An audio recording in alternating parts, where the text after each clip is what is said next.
ചെറിയൊരു ഇൻസിഡന്റ്. രാമായണ മാസമാണ്. കാട്ടാളനാണെന്ന് നമുക്ക് എല്ലാവർക്കും അറിയാം. അദ്ദേഹം കാട്ടിലിരിക്കുന്നു. ഋഷിമാർ വന്ന സമയത്ത് എന്താണ്, അതിന് എന്തെങ്കിലുമൊക്കെ കിട്ടുമോ എന്ന് പറഞ്ഞുകൊണ്ട് നേരെ പോയി ആക്രമിക്കാൻ നോക്കുന്നു.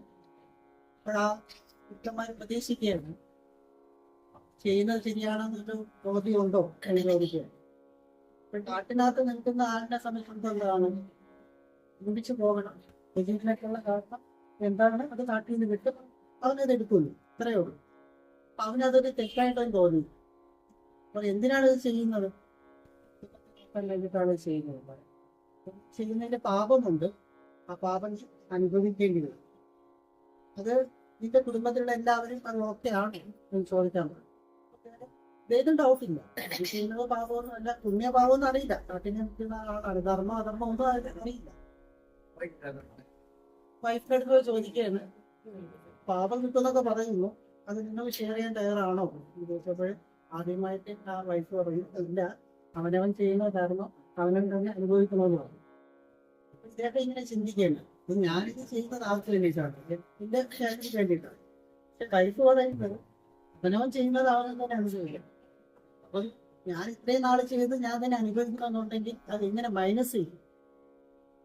ഇപ്പോഴാണ് ആദ്യമായിട്ടുള്ള പുണ്യപാപം എന്നുള്ളൊരു സങ്കല്പം മനസ്സിൽ വന്നത്. അപ്പൊ ഇതിനോട് ചോദിക്കുകയാണ്, എന്താ ചെയ്യേണ്ടത്? അപ്പോൾ അവനോട് രാമന്റെ നാമം ജപിക്കാൻ പറയണ്ടേ. കാര്യം എന്താണ്, കാട്ടില് ഉള്ള കാട്ടാളനാണ്. കാട്ടാളനായതുകൊണ്ട് അവന് ശരിയായ ധർമ്മബോധം ഇല്ല. അപ്പൊ അവന്റെ അടുത്ത് ഒരിടത്ത് ഇരിക്കാൻ പറഞ്ഞിട്ട്, നീ അത് കണ്ടോ? അത് കണ്ടു. എന്താണ്? മരം. ഇത് കണ്ടോ? ഇത് കണ്ടു. അതെന്താണ്? അത് മരം. അപ്പൊ അതും മരം ഇതും മരം നീ പറഞ്ഞുകൊണ്ടിരിക്കാൻ പറഞ്ഞു. അവന്റെ മുന്നിലുള്ള സത്യം അതാണ്, മരങ്ങളാണ്. നോക്കിയപ്പോ എന്താണ്, അത് മരം ഇത് മരം. നമുക്ക് രാമനെ ശരിക്കും പറഞ്ഞാലും എന്ത് എന്നൊക്കെ ചോദിക്കും, സംശയം വരും, അറിയാൻ പറ്റില്ല. മരത്തിന്റെ കാര്യം വരുമ്പോ ഡൗട്ട് ഉണ്ട്. അപ്പൊ അത് മരം ഇത് മരം ആ മരം ഈ മരം ആ മരം ഈ മരം പറഞ്ഞ് അവസരം കേട്ടി. അപ്പോഴേ ആ മരം ഈ മരം എന്നുള്ളത് മരം എന്നും രാമൻ എത്തണമെന്നുണ്ടെങ്കിൽ എന്ത് സംഭവിച്ചു? ഒരു തുടർച്ച ഉണ്ടായിരുന്നു.